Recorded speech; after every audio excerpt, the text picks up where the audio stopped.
নতুন চোখে হোক না শুরু, শুরু হোক না বিশ্বাসে, পায়ে পায়ে যাই বহু দূরে এক একটি নিঃশ্বাসে। খুশির জোয়ার বইছে আজি টুপ করে মন জুড়ে, স্বপ্নগুলো মুঠোয় পুরে নতুন ভোরের পথ ধরে।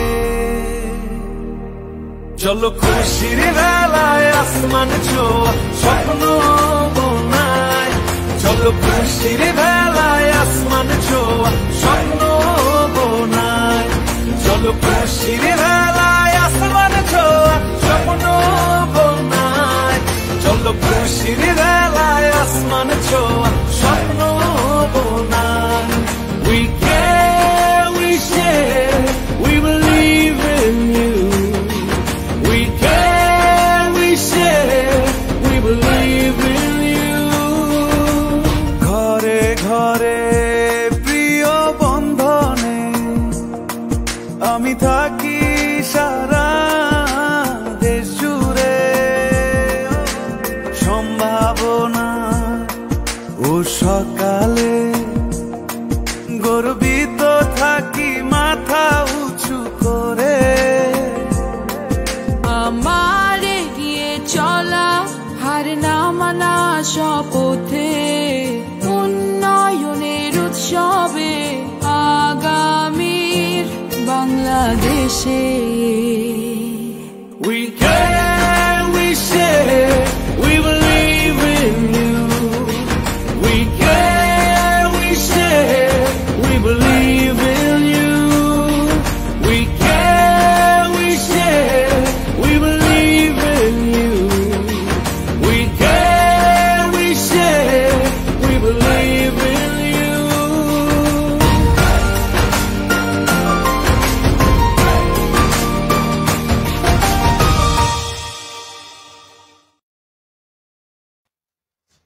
আসসালামু আলাইকুম।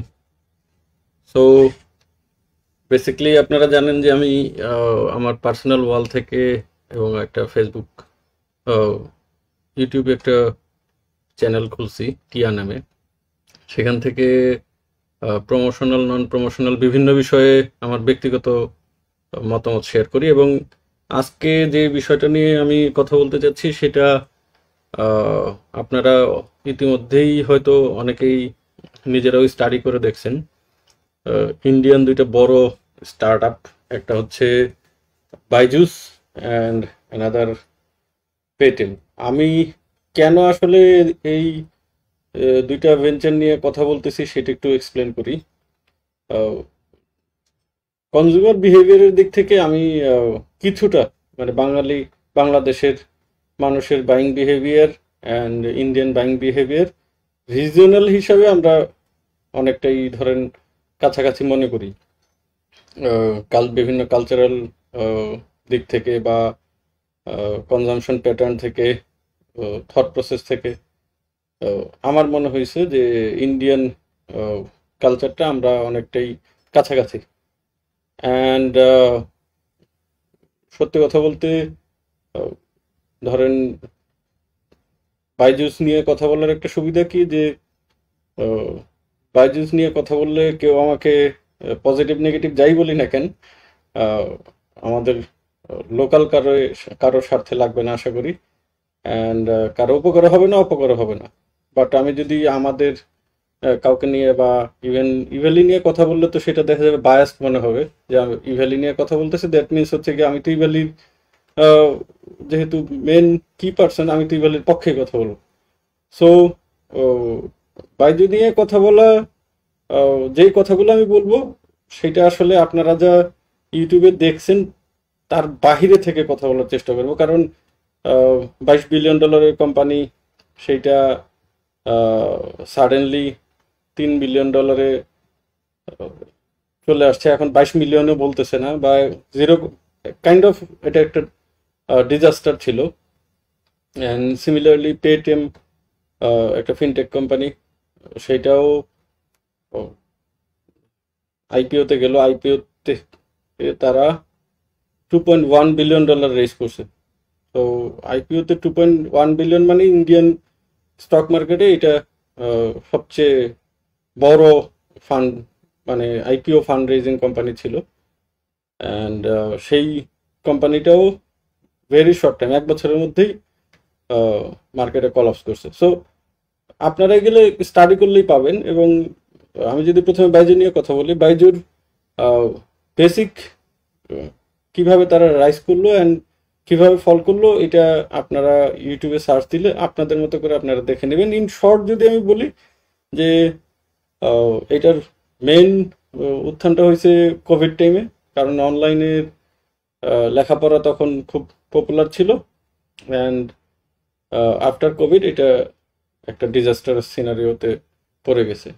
এর বাহিরে ধরেন তার 2010 থেকে শুরু, সে খুব পপুলার টিচার ছিল। অ্যান্ড দেন সে প্রথমে $25 মিলিয়ন রেজ করলো। রেজ করার পরে তার ক্যারিসমেটিক কিছু কোয়ালিটি ছিল। সে শুধু কিন্তু এমন না যে বাইজুস টেক কোম্পানি শুরু করার পরে সে সাকসেসফুল, সে কিন্তু নিজে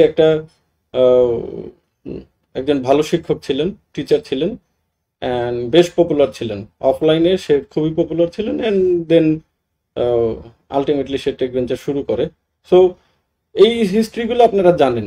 এখন আমি তো আসলে ওই সেম হিস্ট্রি বলতে চাচ্ছি না, আমি কিছু পয়েন্ট বলবো যেটা আমার ব্যক্তিগত অবজারভেশন, যেটা আমার কাছে মনে হয়েছে যে হয়তো কেউ বলবে না, বা যেই জিনিসটা হয়তো সবাই মিস করে যায়।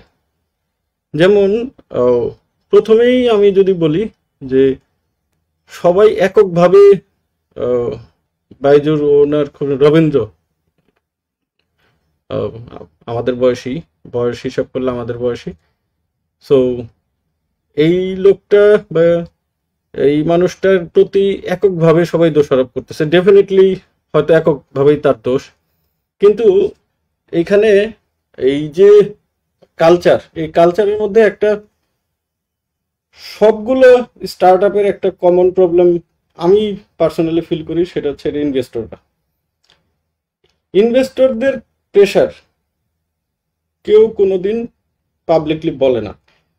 এই স্টার্ট আপ ফাউন্ডারদের দেখবেন যে অনেক বড় বড় ইনভেস্টরদেরকে বলতেও শুনবেন যে স্টার্ট আপে তো ইনভেস্টই করি এই কারণে যে এটা রিস্ক আছে এবং এটা গেন হবে হাই।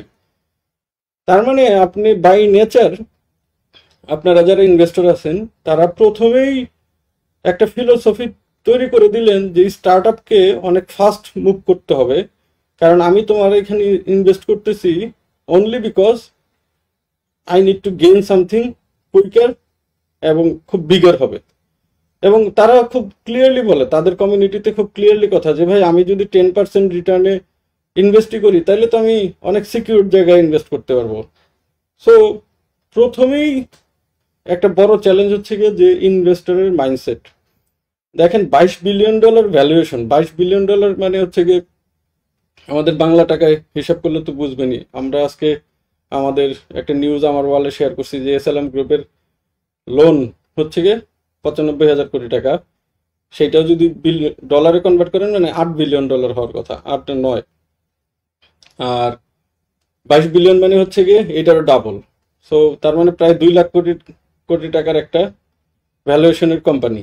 সো এই কোম্পানিতে ডেফিনেটলি যারা টাকা ইনজেক্ট করছে, আমার হিসাবে এই টাকা ইনজেক্টের সময়ই তো এটাকে মানে যেটা যখন একটা কোম্পানিতে, স্টার্ট আপ কোম্পানিতে ইনভেস্টরের মানি ঢোকে, ইনভেস্টররা ইটসেলফ ডিক্লেয়ার্স, মানে যে ইনভেস্টররা ডিক্লেয়ার করে যে this is a risky company and we need something big and we need it quicker. So এই যে ইনভেস্টরের মাইন্ডসেট থেকে একটা এক্সট্রা প্রেশার, এই প্রেশারটা আসলে ফাউন্ডারদের ভুল করার, যদি আমার ব্যক্তিগতভাবে ইভ্যালিতে কোনো ইনভেস্টরের প্রেশার নেই আপনারা জানেন, বাট আমি আমার অবজারভেশন এবং আমি লিখেই দিছি যে আমি আমার ব্যক্তিগত অবজারভেশন বলবো। এই ইনভেস্টরের প্রেশারটা শুধু তো বাইজুস না, এই ইনভেস্টরের প্রেশারটা পৃথিবীর সকল স্টার্ট আপ কোম্পানির মধ্যে থাকে। এখন সমস্যাটা হয়ে গেছে কি, ইনভেস্টররা কি দেখায়? ইনভেস্টররা দেখায় হচ্ছে ফেসবুক রে, ইনভেস্টররা দেখায় হচ্ছে গিয়ে স্পটিফাই রে, তার ইনভেস্টররা দেখায় হচ্ছে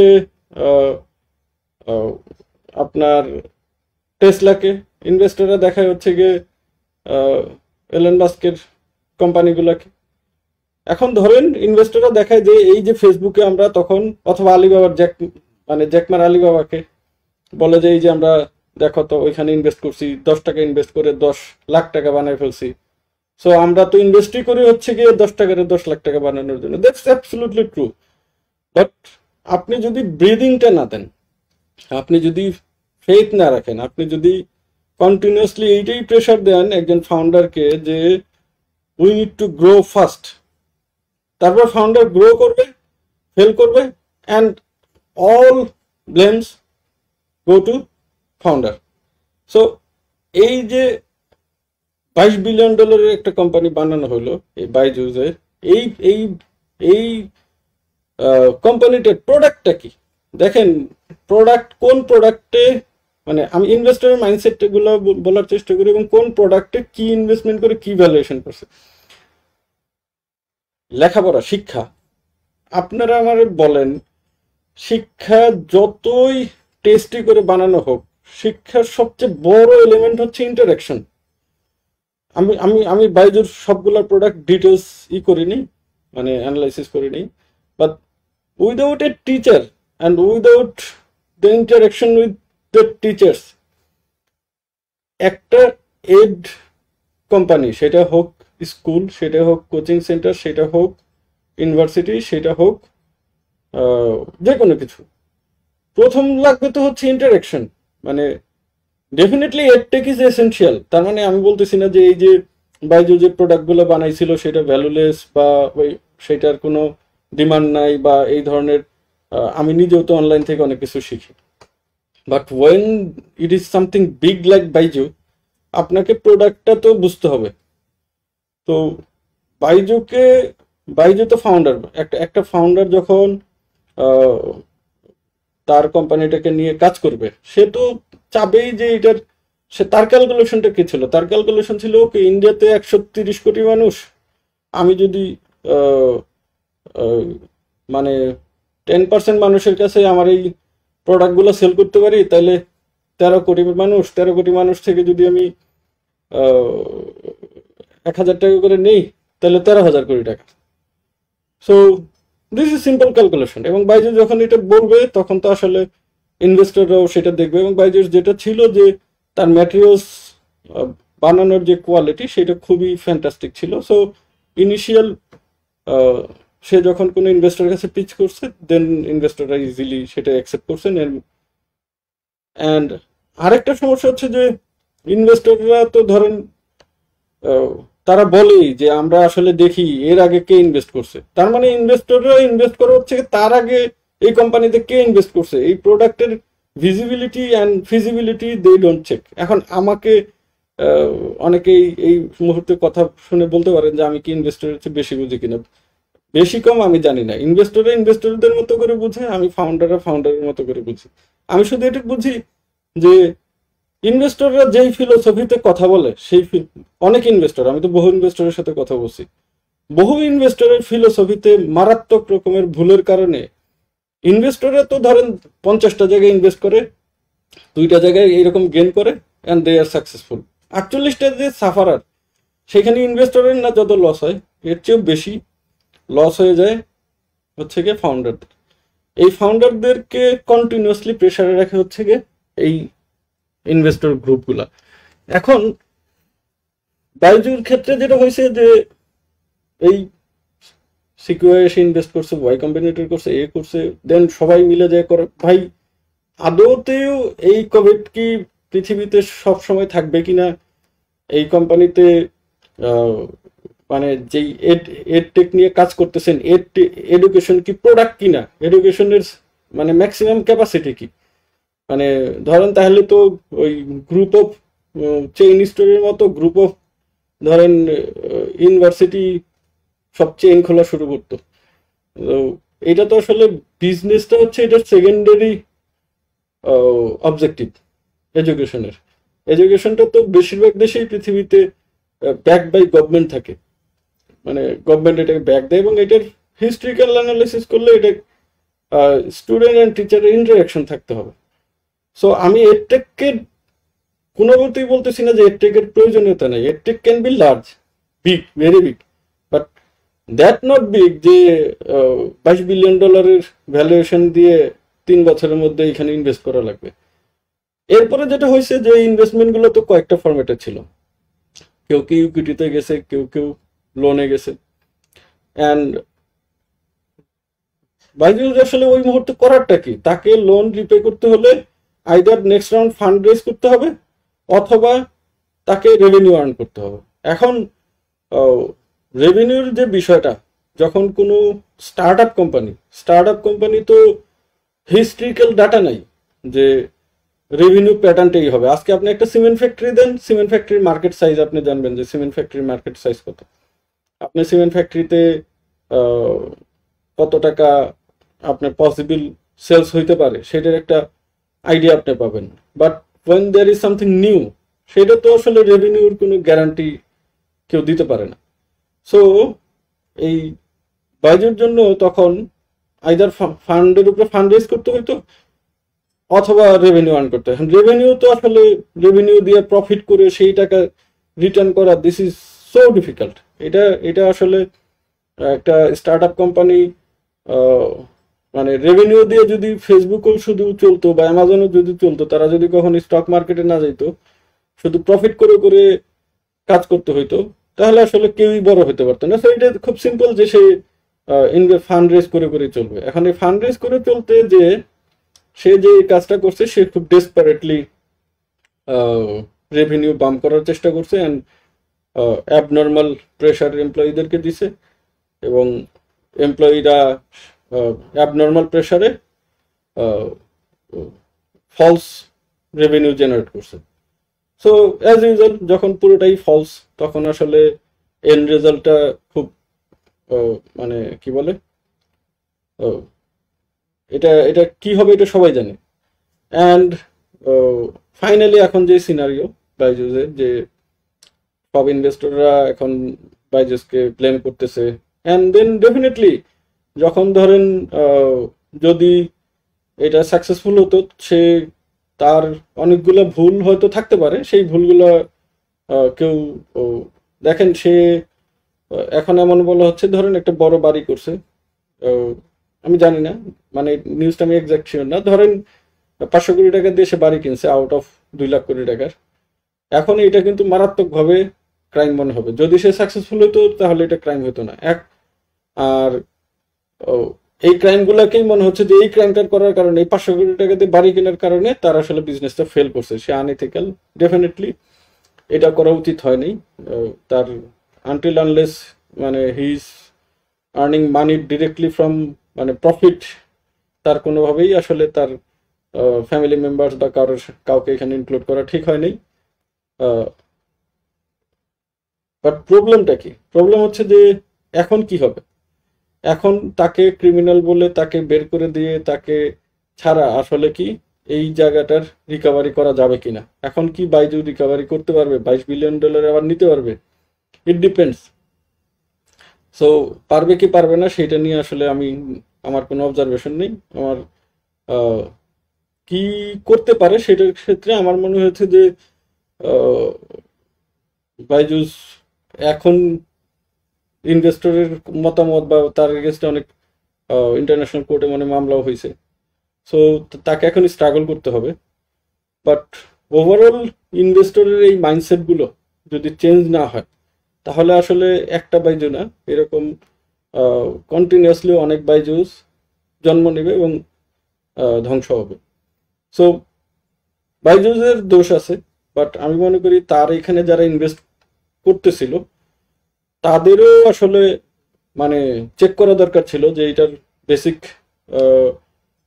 ডিমান্ড কেমন এবং এটার মার্কেট সাইজ কত হওয়া উচিত। দেন ধরেন অ্যানাদার ভেঞ্চার নিয়ে যদি বলি, যে পেটিএম এর বিষয়টা দেখেন। পেটিএমটা তো বাইজুস তো আইপিওতে যায়নি। পেটিএম তো আইপিওতে যে ফান্ড রেজ করে দেন পেটিএম এর কিন্তু ব্যাংকিং লাইসেন্স ছিল। অ্যান্ড সেইখানে যেই রিজনটা বলা হচ্ছে সেটা হচ্ছে রেগুলেটরি ইস্যু।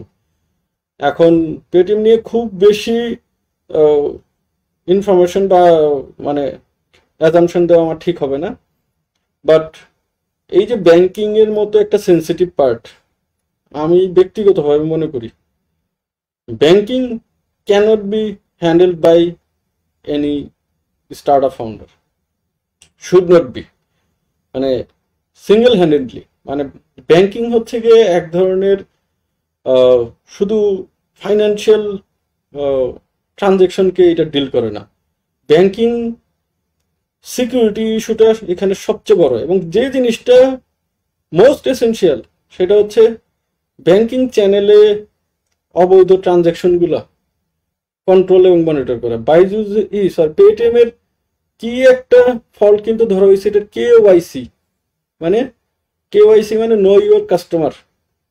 সো দেখেন, ফর পেটিএম ফাউন্ডার এইটা তার জন্য আসলে তার বিজনেসের জন্য তেমন মেজর ফ্যাক্টর না, কিন্তু যখন এটা ব্যাংকিং ইস্যু, মেজর ধরেন ন্যাশনাল একটা ইস্যু, কারণ আপনি যদি কাস্টমারকে ঠিক মতো না জানেন, ধরেন অনেক ধরনের ফ্রডুলেন্স অ্যাক্টিভিটিস আপনার চ্যানেলে হচ্ছে, আপনি ফ্রড করতেছেন না, কিন্তু আপনার চ্যানেল হয়ে ফ্রড করার সুযোগ থাকে যদি কিনা আপনি আপনার রেগুলেটরি পলিসিগুলো টোটালি মানে চেক না করেন।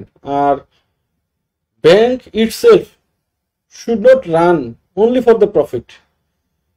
আপনাকে একটা ব্যাংকিং লাইসেন্স দেওয়া হয়, মানে যে কোনো একটা গ্রুপকে দেওয়া হয় এই কারণে যে ধরেন ন্যাশনাল ইকোনমিতে বা ফাইন্যান্সিয়াল সেক্টরে আপনি একটা শৃঙ্খলা বজায় রাখেন। তো আপনি একজন ফাউন্ডার হিসেবে কোনোদিনই ব্যাংকিং লাইসেন্স চাইতে পারেন না আমার হিসাবে, আমি নিজে অন্তত যেভাবে চিন্তা করি। এবং আমাদের দেশের যারা ব্যাংক উদ্যোক্তা, আমি অবাক হয়ে যাই যে ব্যাংক উদ্যোক্তারা কেন ব্যাংকিং সেক্টরে যে প্রফিট করার মতো চিন্তা মাথায় আসবে। ভাই আজকে ব্যাংকিং কেন লাইসেন্সিং এর আন্ডারে নেওয়া হয়েছে, ব্যাংকিং কেন এই গ্রামে গঞ্জে নিজেরা এলাকায় মিলেই তো একটা ব্যাংক খুলে ফেলতে পারেন, 1000 জনের কাছে টাকা নেবেন, নিয়ে 10 জনের লোন দিবেন, সে প্রফিট করবে, ইন্টারেস্ট নেবেন, নিয়ে আবার 1000 জনের ভাগ করবেন। সেটা কেন আপনার আমার হাতে দেওয়া হয়নি? এটা কেন রেগুলেটরি বডি দ্বারা, স্ট্রং রেগুলেটরি বডি দ্বারা কেন পৃথিবীব্যাপী কন্ট্রোল করা হয়? Because banking only profitability, banking এর কোনো দিন গোল হতে পারে না।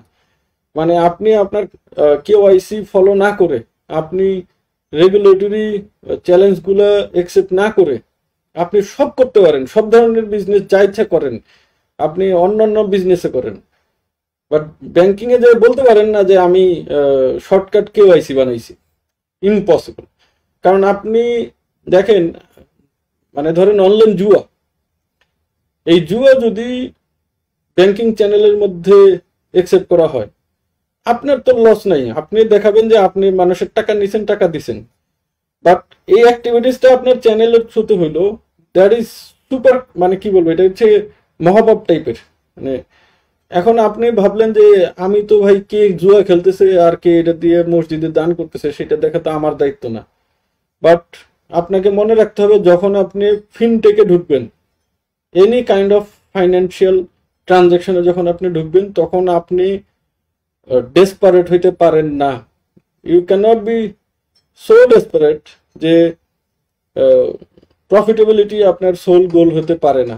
যে কারণে পেটিএম এর পক্ষে যত যেই কথা বলুক, আমি নিজে পেটিএম এর ফাউন্ডারের অ্যাক্টিভিটিস যেই ব্লেমগুলো দেওয়া হয়েছে সেটাতে আমি যতটুকু ভিডিও দেখছি আমি ফ্রাস্ট্রেটেড যে সে এই কাজ করতে পারে না। তাদেরকে প্রচুর regulatory rules and regulation follow করে রেগুলেটরি আন্ডারে থেকে কাজগুলো করতে হবে, প্রফিটেবিলিটি মার্জিন রাখতে হবে মিনিমাম। যারা এটার ইনভেস্টর ফাউন্ডার তাদেরকে এটুকু থাকতে হবে যে ব্যাংকের যে ইন্টারেস্ট রেট তার চেয়ে একটু বেশি টাকা পেলে আমরা খুশি।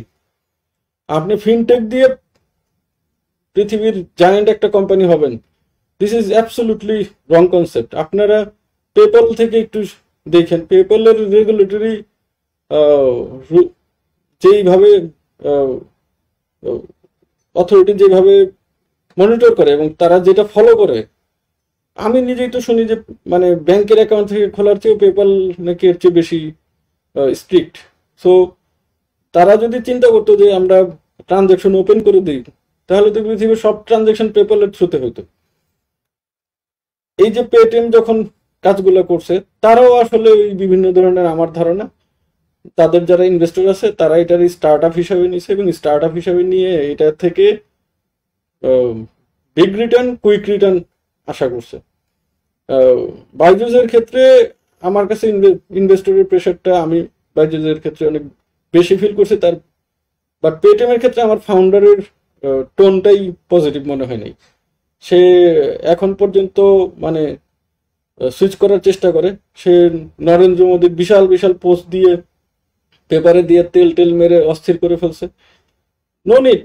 আপনি যদি ফিনটেকে থাকেন, আপনি ফিনটেকে সার্ভিস দেন, রুলস মেনটেন করেন, আপনি আপনার ইনভেস্টরকে বোঝান যে this is fintech industry, we should not do anything that seems যে অ্যাবনর্মাল। সো এটা সব ধরনের ফিনটেক কোম্পানির ক্ষেত্রে প্রযোজ্য। কোনো ফিনটেক কোম্পানির ডিজাস্টার মানে ওইটা দেশের জন্য একটা বার্ডেন, সেটা ব্যাংকিং হোক, এমএফএস হোক, বা যে কোনো অনলাইন কি বলে পেমেন্ট সিস্টেম হোক, সেইটা আসলে অ্যাবসোলুটলি প্যাথেটিক যে আপনি এই দেশের জনগণের টাকা এইভাবে মানে রিস্কে ফেলতে পারেন না। এখন আমাদের সবারই একটা কথা থাকে যে আমি কেন বলতেছি, তাহলে আমি এত বুঝি, ইভালি কেন আসলে এত বড় একটা ডিজাস্টারের মধ্যে পড়লো, অ্যান্ড ডিজাস্টারে পড়ার পরে আমি কেন এত কথা বলতেছি, আমার নিজের কি দোষ নেই বা আমাদের কি ভুল হয় নাই? তো সেই জায়গায় ইভালি নিয়ে বরাবরই মানে আমি সবসময় বলি, যেহেতু প্রসঙ্গ দুইটা আসছে, ইভালি নিয়ে আমি কিছু কথা বলি। ডেফিনেটলি মানে আমরা যেভাবে গ্রো করতে গেছিলাম তখন, এবং যেই প্ল্যানে আগাচ্ছিলাম এবং আমি যা করছি, সেইখানে ডেফিনেটলি ভুল প্রসেস ছিল। অ্যান্ড শুধু ভুল না, মানে এটা একটা ডিজাস্টার করে ফেলছি যে আমি আরো স্লো আগাতে পারতাম। আমি যেই কনসেপ্ট নিয়ে আগাইছি এবং যেই প্রেশার নিয়ে আগাইছি, সেটা আসলে মোটেই ঠিক হয়নি, এবং আমি সেজন্য যথেষ্ট পানিশড। এবং পানিশমেন্ট যথেষ্ট বললেও না, যদি আরো পানিশমেন্ট খেতেও হয়, সেটাও আসলে আমি খুব বেশি ডিনায়াল মোডে থাকি না। আমি কোনোদিন ইন্টারেস্টিং একটা কথা বলি যে কোর্টে গেলে যখন চার্জ হয় মানে কোর্টে, তখন একটা কোশ্চেন করে যে আপনি দোষী না নির্দোষ। তো নর্মালি দোষী বলার সুযোগ নাই, কিন্তু যখন আমাকে এটা জিজ্ঞেস করে আমি অনেকক্ষণ চুপ ছিলাম। তখন উকিল বলতেছে যে আপনি দোষী বলতেই পারবেন না, আপনাকে বলতে হবে নির্দোষ। তো যাই হোক, ওইটার এন্ড স্টোরিটা না বলি। তো যে জিনিসটা বলতে যাচ্ছি যে ভুলটা কি ইচ্ছাকৃত ছিল, বা ভুলটা কি ক্রাইম করার উদ্দেশ্যে ছিল, বা ভুলটা কি আমার মোটিভটা কি ছিল। ধরেন আমি এই জায়গায় নিজেকে ডিফেন্ড করার জন্যই বলতেছি না, কিছু লজিক বলার চেষ্টা করতেছি। মার্ডার অ্যান্ড অ্যাক্সিডেন্ট মানে দুইটার মধ্যে অ্যাক্সিডেন্ট ইজ অলসো ক্রাইম। মানে ধরেন অ্যাক্সিডেন্ট করে মারলেও যদি আপনি মাতাল হয়ে গাড়ি চালান, মারেন, তাও আপনার ফাঁসি হওয়া উচিত। বাট অনেক সময় আপনাদের কাছেই আমি বিচারটা ছেড়ে দিব যে আমাদের মোটিভটা যদি অ্যাবসলিউটলি নেগেটিভ এবং ক্রাইম করার মোটিভ থাকতো, তাহলে তো আসলে আমি যে এই যে 80 লক্ষ অর্ডার ডেলিভারি অ্যান্ড আমার প্রতিটা ট্রানজাকশনের হিসাব আছে, এই হিসাব থেকে আমরা ব্যক্তিগতভাবে আমি নিজে অনেক অ্যাসেট করার ট্রাই করতাম, প্রচুর টাকা সরাইতাম, এবং সেই সুযোগ আমার ছিল। তো প্রথম এই জায়গা থেকে আমি নিজেকে বলি যে আমার সুযোগ পাওয়া উচিত, এবং সুযোগ যেহেতু পেয়েছি, আমি এখনো কিন্তু টাকা শোধ করতেছি। আমাদের যা টাকা আর্ন করি আমরা, মানে এক্সেপ্ট আমাদের basic expense, salary and rent, এগুলো ছাড়া বাকি সব টাকা কিন্তু আমরা রিফান্ড করে দিচ্ছি এখন যে টাকাটা আর্ন করি। কিন্তু ওই সময় তাহলে ভুলটা কি ছিল, ইভ্যালির মেজর ভুল কি ছিল, এবং ইভ্যালি কি আবার ভবিষ্যতে ভুল করবে কিনা, বা ভুল করার সুযোগ আছে কিনা। দেখেন, সবচেয়ে বড় ভুল ছিল হচ্ছে গিয়ে আমাদের অ্যাজাম্পশনে। আমি ব্যক্তিগতভাবে যে অ্যাজাম্পশন নিয়ে চলছি, দ্যাট ওয়াজ মানে গ্রেট মিস্টেক, যে বাংলাদেশের যদি লিডিং ই কমার্স আমি ক্রিয়েট করতে পারি তাহলে আমি হয়তো ফান্ড বা ইনভেস্টমেন্ট ইমিডিয়েটলি রেজ করে ফেলতে পারবো। ধরেন 500 কোটি টাকা মতো যদি গ্যাপ হয়, তো 500 কোটি টাকা তো আসলে ধরেন আমি যেভাবে ক্যালকুলেট করে তখন বলতাম যে 500 কোটি টাকা ইন্ডিয়ায় যদি ফ্লিপকার্ট $16 বিলিয়ন অ্যাকোয়ার্ড হইতে পারে, তাহলে আমরা তো হাফে মানে 50 মিলিয়ন, মানে সেটা যদি এই 16 বিলিয়নের 16 ভাগের 1 ভাগ হলে 1 বিলিয়ন হয়, দেন ধরেন তার অর্ধেক হলে 500 মিলিয়ন, মানে 5,000 কোটি হয়। তো ওই জায়গায় খুবই খুবই রং একটা কনসেপ্ট ছিল যে ফান্ডটা রেজ করে ফেলতে পারবো। বাট যখন রেজ করতে পারিনি, তখন আসলে দিন শেষে কি হয়ে গেছে, দিন শেষে আমার এখানে প্রচুর মানুষের অর্ডার রয়ে গেছে। আমি যাদেরকে দিছি তারা তো আর ধরেন সবাই এখানে নাই, তারা তো দিনে ধরেন বেনিফিট নিয়ে চলে গেছে। যারা পায়নি তারা সাফারার, অ্যান্ড অনেক সেলারের টাকা পায়নি। অ্যান্ড ফান্ড রেজিং এর যেই সিচুয়েশনটা ক্রিয়েট হয়েছিল ঠিক তখনই আসলে মারাত্মকভাবে হ্যাম্পার্ড হই। অ্যান্ড একটা কথা না বললেই না, যে শুধু কি আমার একার দোষ, মানে আমার কাছে মনে হয় না। মানে এই কোম্পানি শুরু করার পরে এইটার গ্রোথ অ্যান্ড এটার পসিবিলিটি দেখে, ইভেন যখন কোনো ঝামেলা ছিল না তখন থেকেই আসলে মানে ধরেন ঝামেলা হবে, ঝামেলা করব, নানান রকমের শত্রু, এবং কিছু কিছু শত্রুর গল্প আসলে শুনলে আপনাদের গা শিউরে উঠবে, যে তারা ধরুন ন্যাচারাল ডেথ বা ন্যাচারাল পানিশমেন্ট খাইলে তো আমার সমস্যা নেই, ধরেন আমি একটা অপরাধ করছি, আমি পানিশড হয়েছি। But when there are somebody, যে যারা ডেসপারেটলি আমাদের এগেনস্টে কাজ করছে, এবং সেইখানে এক্সটার্নাল অনেক প্রেশার ক্রিয়েট করছে, সেইগুলো যখন করছে আসলে সেটা ফ্রাস্ট্রেটিং ছিল। অ্যান্ড সবচেয়ে ফ্রাস্ট্রেটিং হচ্ছে ম্যাচুরিটি পাইনি। ধরেন ম্যাচুরিটি বলতে একটা ফান্ড রেজ করার জন্য তো একটা মিনিমাম টাইম ফ্রেম পাইতে পারতাম, আমাকে তখন দরকার হলে হাউস অ্যারেস্ট করে রাখতে পারতো। But group of greedy people, মানে তারা তাদের ঘুষ টুস এগুলো না দেওয়ার কারণে, ধরেন আগের দিন রাত্রে আমাকে বললো 50 লাখ টাকা দিতে হবে, না দিলে মামলা হবে, অ্যারেস্ট করবে। আমি বলছি ভাই 50 লাখ টাকা আমার থাকলে আমি কেন আপনাকে দিব, আমি 50 লাখ টাকা থাকলে আমি গ্রাহককে দিব। ধরেন একজন লোকের কথা বলছি এরকম। তো যাই হোক, এই গ্রিডি পিপল গুলা এখন এমনিতেই পানিশড হবে।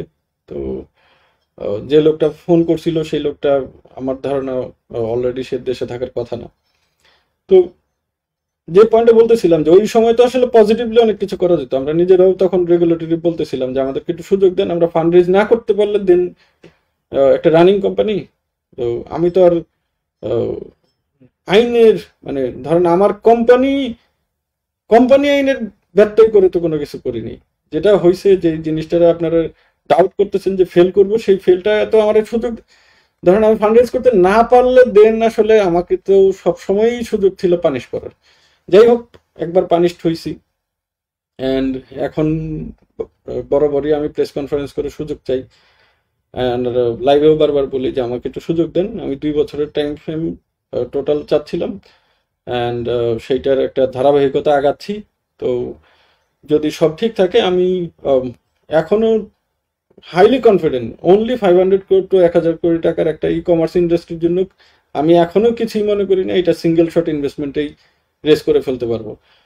বাট এটা তো হচ্ছে গিয়ে ধরেন এখন পারবো। তো ইভেলির মিস্টেকগুলো নিয়ে যদি বাইজে এবং পেটিএম নিয়ে যদি যেটা বললাম, ইভেলির সবচেয়ে বড় মিস্টেক ছিল অ্যাজাম্পশনে ভুল ছিল যে ফান্ড রেজ করতে পারবো। অ্যান্ড সেকেন্ড হচ্ছে যে ডিসকাউন্টটা অনেকে বলে যে বেশি দিছি, হয়তো বেশি হয়েছে, আমার তার কাছে তখন কেন দিছি তখন এক্সপ্লেন করতাম। আর একটু স্লো আগাইতে পারতাম, মানে এত ইমিডিয়েটলি বড় হইতে হবে এরকম ভাবা আমার ঠিক হয়নি। একটু যদি স্লো আগাইতাম অ্যান্ড একটু স্টেবিলিটি নিয়ে আগাইতাম, হয়তো এই ডিজাস্টারটা এমন হতো না। অ্যান্ড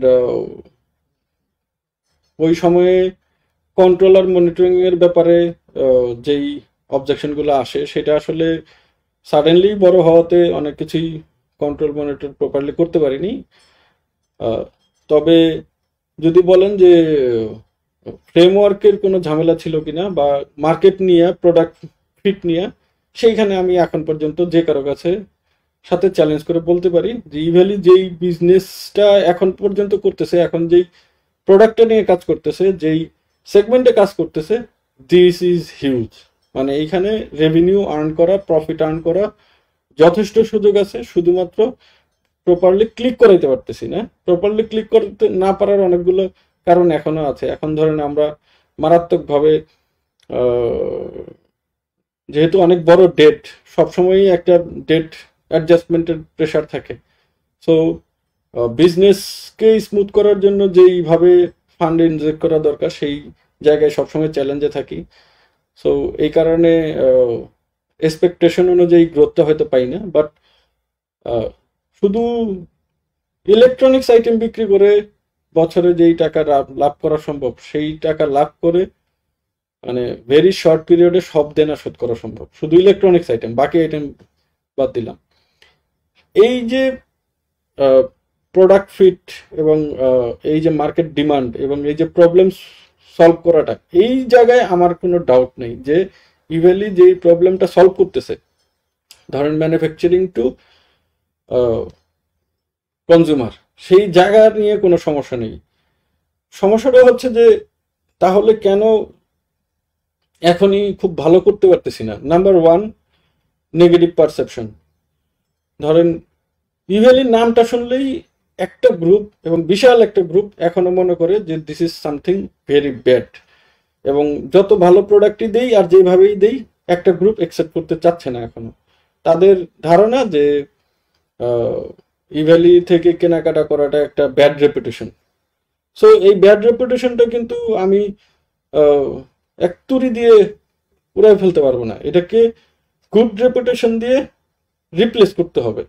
সো এইটা এমন না যে পেপারে কালকে অ্যাড দিলাম যে ইভ্যালি ভালো কোম্পানি, এই কথা বললে তো আর ভালো হয়ে গেলাম না, সেটা আমাদের অ্যাক্টিভিটিসে প্রমাণ করতে হবে। এখন এইটা এত চ্যালেঞ্জিং যে অ্যাক্টিভিটিসগুলো দেখাইতে গেলে বড় ধরনের সেলস দরকার, আবার বড় ধরনের সেলসের জন্য গুড রেপুটেশন দরকার।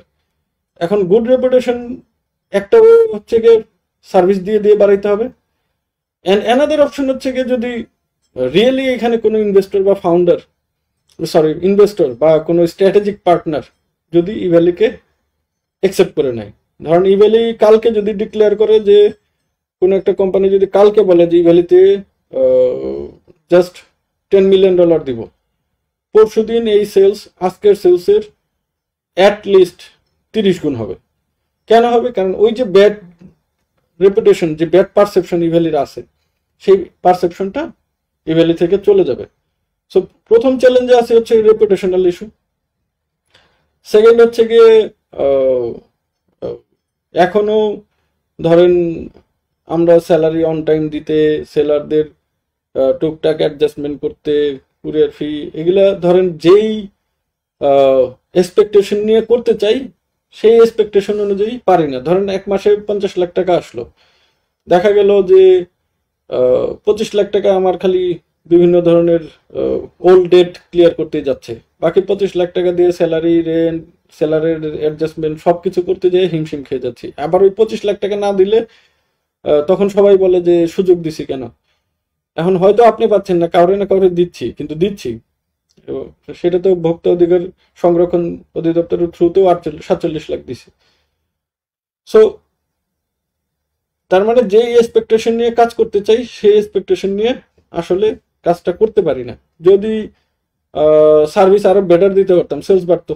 তো দেখা যায় যে কিছু প্রোডাক্ট আমাদের স্টক করে বিক্রি করা উচিত, ফান্ড ক্রাইসিসের কারণে স্টক করতে পারি না।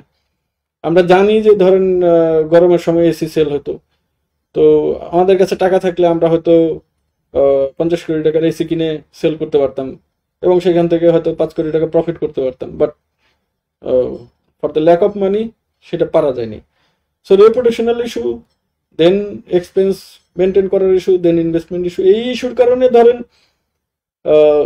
যেই মার্কেট যেই প্রফিটেবিলিটি জেনারেট করার কথা সেই প্রফিটেবিলিটি পারতেছি না। বাট ইট ডাজন্ট মিন যে এই প্রোডাক্টটার মার্কেটের ডিমান্ড নেই, মানে এই কমার্সের মার্কেটের ডিমান্ড, কমার্সের মার্কেটের ডিমান্ড হিউজ। এবং আমরা জানেন যে আমি গ্লোবাল এক্সপোর্ট প্ল্যান করে রাখছি। এই যে আলি এক্সপ্রেস যেটা চায়না থেকে হয় সেটা বাংলাদেশ থেকে আমরা করব, মানে ডিরেক্টলি। অ্যান্ড ওইটার ব্যাক এন্ডে আমাদের টেক টিম কাজ শুরু করছে। And then reselling platform almost ready. API integration একটু চ্যালেঞ্জ হচ্ছে গিয়ে, মানে ধরেন এটা তো আসলে কয়েকটা এপিআই সিঙ্ক করাইতে হয়। এখানে 3টা পার্টনার, এখানে ইভ্যাল একটা পার্টনার, বিসেলার একটা পার্টনার, গেটওয়ে একটা পার্টনার, এই ধরনের সিঙ্কিং ইস্যুতে লাস্ট কিছু কাজ বাকি। ওটা হয়ে গেলে রিসেলিং প্ল্যাটফর্মটা হবে। তো এগুলো নিয়ে আবার আরেকদিন বলবো। বাট এটুকু শিওর যে যেই লাইবিলিটি ক্রিয়েটেড হয়েছে এবং আমি যে ভুল করছি, আমাকে যদি এক্সট্রা প্রেশার, আমি আর বিশ্বাস করি যে মানে এক্সট্রা প্রেশার আসার সুযোগ নেই। যে যেসব জায়গা থেকে প্রেশার আসতো এবং যেই গ্রুপগুলো প্রেশার দিত, দে আর হাইলি পানিশড এবং হচ্ছে। সো এই আমি স্ট্রংলি বিলিভ করি যে এখন ইভ্যালি আর প্রেশার ফিল করবে না কোনো, এবং জনগণ বা আমাদের গ্রাহক যারা আমাদের সুযোগ দিছে সেইখানে কেউ আর ইন্টারফেয়ার করতে পারবে না। এই সুযোগটা যদি কন্টিনিউ হয় অ্যান্ড বিজনেস যদি কন্টিনিউ করতে পারি, যে ডেট হয়েছে সেইটা তো রিপে ব্যাপারই না। আমি ব্যক্তিগতভাবে ইভ্যালি টিমের এবং আমাদের টিমের একটা ছেলে যে এক একটা কোম্পানি খুলে ফেলতে পারে। ধরেন ইভ্যালি টিমের যারা জব করে গেছে, মানে they know how much they are capable. They can make another e-commerce, they can make another food delivery company, they can make another logistic company. সেই লেভেলের ক্যাপাসিটি আমরা এই বাংলাদেশে বিল্ড করছিলাম। এবং এখনো আমাদের কোর মেম্বার যারা মেন, ধরেন আমাদের সিটিও নাহিদ বা আমাদের বিজনেস ডেভেলপমেন্টের মাহাদি নামে একজন আছে, সাজ্জাদ ভাই, এহসান ভাই, আমরা যারা আছি এবং সাথে আমাদের বিজনেস টিমের নাম এক একটা ধরেন বাংলা ল্যাঙ্গুয়েজ হয়ে যায়, এক একটা বম। ধরেন এরা প্রত্যেকেই বহু ইন্টারন্যাশনাল স্টার্ট আপ কোম্পানি যেভাবে রান করতেছে তার চেয়ে বেটার স্টার্ট আপ কোম্পানি বানানোর মতো ক্যাপাসিটি রাখে। আমরা যথেষ্ট নিজেরাই স্ট্রং, জাস্ট টাইম লাগতেছে। অ্যান্ড ভুল যেটা আমরা করছি আমাদের জন্য যতটুকু সাফারিং, আমরাই সেটা রিকভারি করাই দিব। এর অল্টারনেটিভ যেটা, সেটা হচ্ছে কি ইউ ক্যান হ্যাং মি, মানে আমার ধরেন নিয়ে ফাঁসিতে ঝুলাই দিতে পারেন। আদারওয়াইজ আসলে আর কোনো কিছু করলেই, মানে আমার নিয়ে একটা কিডনি বেচলে একটা কিডনি পাবেন, মানে কারো টাকা হবে না। সো যারা আপসেট হয়ে থাকেন, যারা ভাবেন যে চাপ দেই, একটু চাপ দিয়ে টাকা নেই, আপনারা খোঁজ খবর নেন। আমার টুকটাক যতটুকু অ্যাসেটও ছিল ধরেন, সেগুলো আসলে সোল্ড আউট। ইভেন আমি এখন যে গাড়ি নিয়ে চলি, বিলিভ ইট, এটা ধার করা গাড়ি, মানে ফ্রেন্ড আমাকে ধার দিছে, সেই গাড়ি নিয়ে আমি চলি। অ্যান্ড অলমোস্ট কিছুই আমার নাই। তো বাবার দেওয়া যেসব জায়গা জমি আছে ওগুলোর কাগজপত্র মিলাইতে পারতেছি না। ওটুক মিলাইতে পারলে ওটুক সেল করেও আসলে আমি, আমার ব্যক্তিগত কোনো ইচ্ছা নেই। শুধু একটাই ইচ্ছা যে আমাকে সুযোগ দেন, দেখেন পারি কিনা। আমরা সুযোগটা চাচ্ছি। তো অ্যানালাইসিসের এইগুলো রিজন এইটাই যে ইন্ডিয়ার কোম্পানিগুলো অ্যানালাইসিস করে ইভেলের সাথে আমি একটু শেখার চেষ্টা করছি। আমি আসলে গত 48 ঘন্টা ঠিক মতো ঘুমাই নেই। যখন দেখা শুরু করছি, আমি লাস্ট 1 মাসে পলিটিক্যাল এত বেশি টক শো আর ইনস্ট্রুমেন্ট দেখতেছিলাম, উপায় ছিল না, আমি তো আসলে এই দেশের নাগরিক, দেখতেই হবে। বাট আমার কাছে মনে হয়েছে I need to switch. And তখন মনে হলো যে সাকসেসফুল কিভাবে হয় এটা জানার আগে কেন ফেল করে সেটা যদি মানুষ জানে। আমি যারা ভবিষ্যতে বিজনেস করবে তাদের উদ্দেশ্যে বলি, মানে আপনারা লাইফের প্রথম যে জিনিসটা সার্চ দিবেন, হোয়াই ফেল, মানে ধরেন সে হোয়াই ফেল, সেটা একটা রাষ্ট্রপ্রধান হতে পারে, সেটা বিজনেস হইতে পারে, জব হইতে পারে। ফেল শব্দটারে দিয়ে ইউটিউবে যা যা পাওয়া যায় দেখা শুরু করেন। এই যদিও আমি মানে অ্যাবসলিউট সাকসেসফুল মানুষ না, তাহলে অনেক সুন্দর করে গুছায় উপদেশ দিতাম, অনেক মোটিভেশন দিতাম। বাট আমি নিজে যেটা করি সেটা বলতে পারি যে ফেল ওয়ার্ডের যা কিছু আছে লাইফে আমি দেখতে থাকি। আমি নিজেও ফেল করছি, সেখান থেকেও শিক্ষা, মানে ফেল করছি বলতে till time now I am failure. কারণ অ্যাজ লং অ্যাজ দেয়ার আর ডেটস, আমি কোনো মতেই বলতে পারি না, আমি যতদিন চিনি কখনোই বলতে পারবো না যে সাকসেসফুল। বাট ফেইলের রিজনগুলো যদি বোঝা যায়। মানে আপনি যদি প্রপারলি আইডেন্টিফাই করেন যে আপনি কেন ফেল করছেন, আপনি সেগুলো অ্যাভয়েড করলেই সাকসেসফুল হবেন। আপনার অনেক ম্যাজিক জানতে হবে বা আপনার অনেক মেধাবী হইতে হবে তা না। তো এই জায়গা থেকে আসলে বাইজুস এবং পেটিএম নিয়ে আমি আজকে আলাপ করলাম। আমার আসলে এই ধরনের গল্পগুলো কন্টিনিউয়াস থাকবে। আর যেটা বলার যে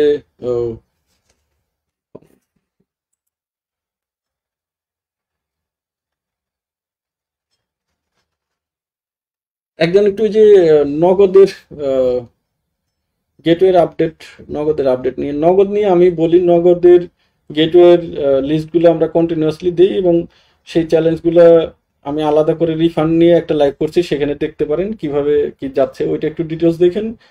আর আমার ব্যক্তিগত অবজারভেশন হচ্ছে কি যে নগদ নিয়ে অনেকে বেশি ওরিড যে নগদ কালকেই মনে বন্ধ হয়ে যাবে, আর কালকেই লিস্ট সব দেন। আমার আমি মোটামুটি শিওর যে না, এই ধরনের কোনো সম্ভাবনা ইমিডিয়েটলি নেই। নগদের যদি কোনো ইস্যু কখনো হয় তার আগে ডেফিনেটলি রেগুলেটরি চেক হবে। নগদ ফাইন্যান্সিয়াল কোম্পানি, এটা কোম্পানি মারা যায় কেন এটা শুনেন, কোম্পানি মারা যায় হচ্ছে লিকুইডিটি ক্রাইসিসে, মানে প্রফিট লসের জন্য কোম্পানি, এটা নিয়ে আরেকটা লেকচার দিতে হবে, লিকুইডিটি কি অ্যান্ড ক্যাশ ফ্লো কি অ্যান্ড প্রফিটেবিলিটি কি। তো নগদ একটা ফিনটেক কোম্পানি, ফিনটেক কোম্পানি কখনোই এই ক্যাশ ক্রাইসিসে মরার কথা না, মানে সো ক্যাশ ক্রাইসিস নগদের হবে না, এটা নিয়ে শিওর থাকেন। আর আমি পার্সোনালি তানভীর ভাইয়ের কাছে সরি যে আমি একটা পোস্ট করছি, কারণ ওনারে আমি ফোন দিচ্ছিলাম, উনি ধরে নেই, আমার একটু মন খারাপ হয়েছে, উনিও তো ব্যস্ততার কারণেই ধরেনি, অনেকবার ফোন দিয়েছিলাম, একসঙ্গে কথা বলতাম, বাট আমি নগদ নিয়ে কিন্তু টেকনিক্যাল কোনো নেগেটিভ পোস্ট করিনি। আর আজকে নগদ কমেন্টসের সাথে আমি দুই একটা লাইন বলি যে নগদ লিকুইডিটি ক্রাইসিসের জন্য নগদের কিছু হবে এরকম আমার মনে হয় না। নগদের কিছু হতে হলে রেগুলেটরি ফাইন্ডিংস থাকতে হবে, যে রেগুলেটরি কোনো চ্যালেঞ্জ আছে কিনা। ধরেন নগদকে প্রচুর রুলস অ্যান্ড রেগুলেশন মেনটেন করে বিজনেস করতে হবে, হয়েছে, এবং সেই রুলস অ্যান্ড রেগুলেশনে যদি কোনো চ্যালেঞ্জ থাকে, সেই জায়গায় আমি দেখলাম যে একটা গ্রুপ তানভীর ভাইকে কোশ্চেন করতেছে, নানান রকমের কোশ্চেন করতেছে, তার ই মানে কি ওই মানে কি, এগুলো দিয়ে আসলে খুব বেশি পজিটিভ নেগেটিভ কিছু বোঝা যাবে না। অনেকগুলো নিউজও দেখতেছি, there is much smarter than us, বা আমার চেয়ে অনেক স্মার্ট তারা। এবং আমি কিন্তু পেটিএম নিয়ে কথা বলছি, নগদ নিয়ে বলিনি, বিকাশ নিয়েও বলিনি, আমি বলতেও চাই না। বাট এটুকু শিওর থাকেন যে রেগুলেটরি যদি কোনো ফল্ট থাকে, ধরেন লাইসেন্সিং এর ইস্যু, ধরেন নগদ তো ব্যাপার না, কালকে আমার একটা ইউএলকে একটা পারমিশন দিয়ে দেখ যে এই এমএফএস চালানো, MFS itself has huge demand. Banking licensing এর ব্যাপার, ধরেন ব্যাংক খুললে প্রফিট করার তো কোনো ব্যাপার না, ব্যাংক কালকে খুলতে দিলে ব্যাংক খুললেই প্রফিট হবে। সো ব্যাংক খুলতে কেন আপনাকে দিবে না, তাহলে তো সবাই ব্যাংকই খুলে ফেলতো, দিবে না এই কারণে এটা রেগুলেশন মেনটেন করতে হয়, রুলস মেনটেন করতে হয়। সো নগদের যদি কোনো নেগেটিভ সিগন্যাল পাই, তার আগে আমরা একবারে দরকার হলে ফুল লিস্ট যেমনি পারি দিয়ে দিব। আপাতত ছোট ছোট লিস্ট যাচ্ছে কারণ আমাদের প্রচুর চেক করতে হচ্ছে, আর একবারে দিতে গেলেই আপনারা নয়েজটা বুঝবেন, প্রচুর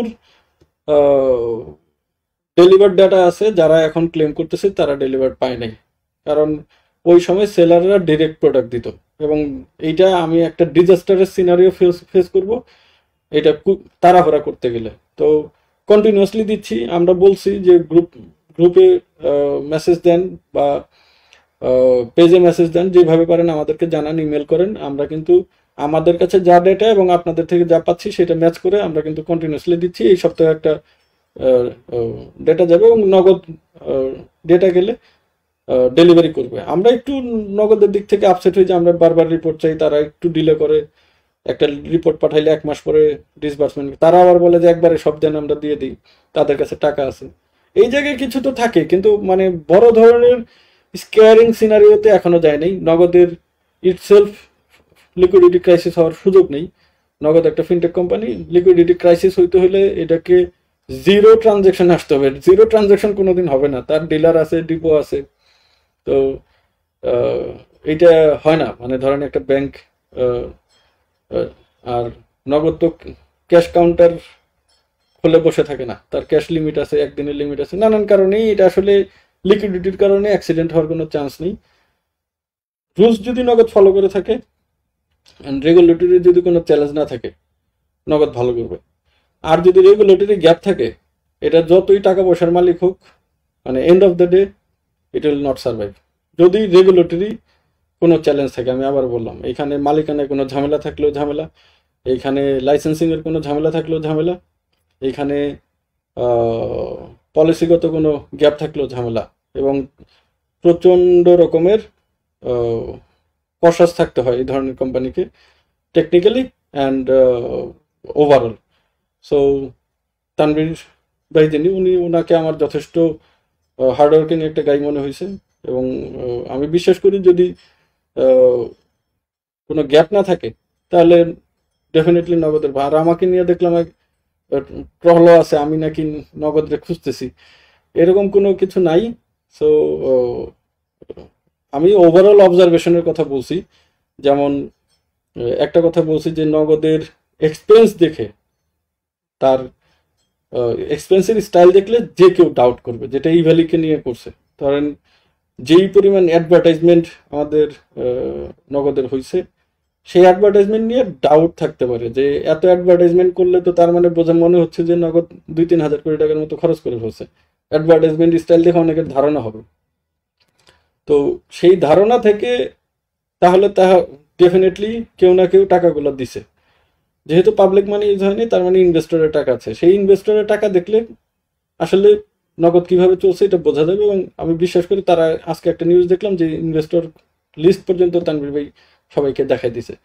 সো ইনভেস্টর ওইটার আবার বাংলাদেশ ব্যাংক চেক করবে এখন যে ইনভেস্টররা ঠিক আছে কিনা। ধরেন বাইরের দেশ থেকে টাকা আসতেছে, এই টাকাটা কি ডিজিটাল ব্যাংকের জন্য আসছে নাকি নগদের জন্য আসছে। নগদের জন্য আসলে নগদ কি অপারেটিং ইনকাম দিয়ে করছে, নানান কিছু চেক হবে। এটা আপনারা কালকেই নগদ বন্ধ হয়ে যাবে, আমাদের সব টাকা দিয়ে দেন, এইভাবে আমাদেরকে প্রেশার দিন না। এইটা নগদ কালকে বন্ধ হবে না ইনশাল্লাহ, মানে আর বন্ধ হওয়ার আগে আপনাদের টাকা ক্লিয়ার করবো যদি বন্ধ হয়, মানে এরকম বিষয়। আর অ্যাজ এ ফাউন্ডার, মানে ইভ্যালি হিসাবে, এবং আমি ব্যক্তিগতভাবে এই সিটিজেন হিসেবে আমি পার্সোনালি কারো এনিমি হইতে চাই না। সো আমার ডিরেক্ট কোনো কথায়, কারণ আমি 10টা বন্ধু না বানাইতে পারি, কিন্তু একটা শত্রু অন্তত যাতে আমার না থাকে। আমাকে দিয়ে আসলে এই ধরনের কোনো কথা বলেন না। আর আমি এক্সট্রিমলি সরি যে এই বাংলাদেশের কোনো কোম্পানি নিয়ে আমি ডিরেক্টলি কথা বলতে চাই না। কারণ একটা কোম্পানি মানে একটা কোম্পানি না, একটা কোম্পানির সাথে হাজারো এমপ্লয়ি, কোটি কোটি গ্রাহক, অনেক কিছু ইনভলভ থাকে। পজিটিভ নেগেটিভ এটা রাষ্ট্রের ব্যাপার, রাষ্ট্র দেখবে। সো আমার অবজারভেশন কি, আমি একটা বললাম সেটা ফলস হইলো, এবং সেটা পজিটিভ হোক বা নেগেটিভ হোক। ধরেন আমার কথায় আজকে পজিটিভ হইলেন, সব মিলে একটা কোম্পানিতে ঢুকলেন, পরে দেখা গেল এটা রাষ্ট্রীয়ভাবে নেগেটিভ। আবার আমার কথায় নেগেটিভ ভাবলেন, পরে রাষ্ট্রীয়ভাবে পজিটিভ। দিন শেষে তো ধরবে যে এরে ধরে, এ হচ্ছে কি মেন ক্রিমিনাল, আমাকে আবার ধরবে। তো আমাকে দিয়ে নগদ সম্বন্ধে কিছু বলেন না। আপনারা একজনের আপডেট চাইলেন নগদের, সেই প্রসঙ্গ নিয়ে আমি বললাম। নগদ রিফান্ড আপনারা সবাই পাবেন, মানে এটা আপাতত মেজর চ্যালেঞ্জ মনে করতেছি না। আচ্ছা, একজন কোশ্চেন করছে কে 50 লাখ টাকা চেয়েছিল, তার নাম শুনতে চাই। আসলে ধরেন আমার কাছে ফোন রেকর্ড নাই, ঠিক আছে, অ্যান্ড আমি টেক্সটটাও রাখিনি, আমি ফোন রেকর্ড করিও না কোনোদিন। কারণ বিগেস্ট রিভেঞ্জ মনে করি আমি সবসময়, বিগেস্ট রিভেঞ্জ হচ্ছে গিয়ে আমি যদি সাকসেসফুল হই তাহলেই তারা অটো রিভেঞ্জ পাবে। তো যেহেতু কল রেকর্ড আমার কাছে নাই বা আমার কাছে টেক্সটটাও নাই, সো আমি যদি এখন নাম বলি তাহলে আবার আইনি লড়াইতে পড়বো। আর যেহেতু আমি টাকাটা দেই নেই, সেহেতু আমি বলতেছি, দিলে তো আর বলতেও পারতাম না। সো এই জিনিসটা ম্যাটার করে না যে কে করছে, বাট এটুকু শিওর যে আই গট এ কল, এবং তারা একটা যে কোনো, সে একটা পজিশনে ছিল। তো যাই হোক, সেই জায়গায় না বলি, বাট তারা এখন যে ক্রাইম করে সে তো শুধু আমার একার সাথে ক্রাইম করে নেই, তারা তো ক্রাইম করছে নানান ভাবে।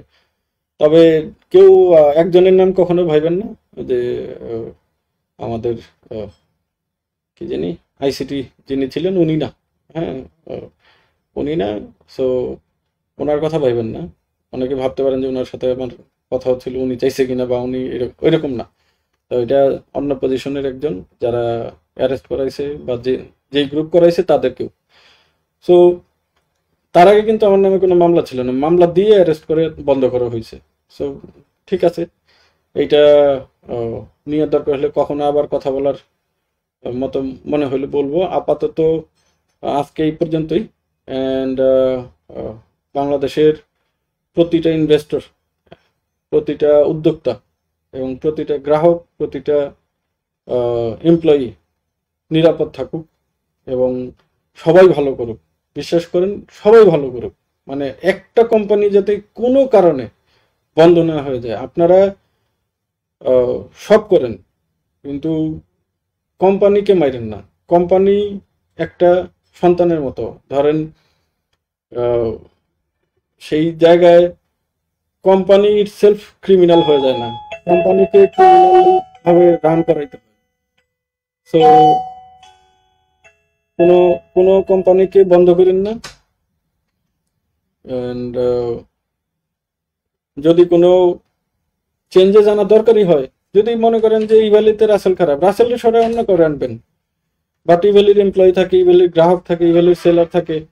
ঠিক একইভাবে সবগুলো কোম্পানি আকারে ট্রিটমেন্ট পাওয়া উচিত এবং বেস্ট ট্রাই করা উচিত যেন কেউ ক্ষতিগ্রস্ত না হয়। সবচেয়ে বড় কথা হলো গ্রাহকরা যাতে কোনোভাবেই ক্ষতিগ্রস্ত না হয়। যদি কখনো কোথাও ভুল পান, সেটারে কিভাবে শুধরানো যায় সেটা ট্রাই করেন, সবাই মিলে ট্রাই করেন যে এই ভুলটাকে আমরা কিভাবে মিটিগেট করে গ্রাহকদের বেনিফিট এনশিওর করতে পারি, সেটা আমরা মাথায় রাখবো। এবং ধর পাকড় ভাঙচুর এগুলা থেকে আমরা দূরে থাকি, আমরা একে অপরের প্রতি সহানুভূতিশীল হব, এই কামনা করি।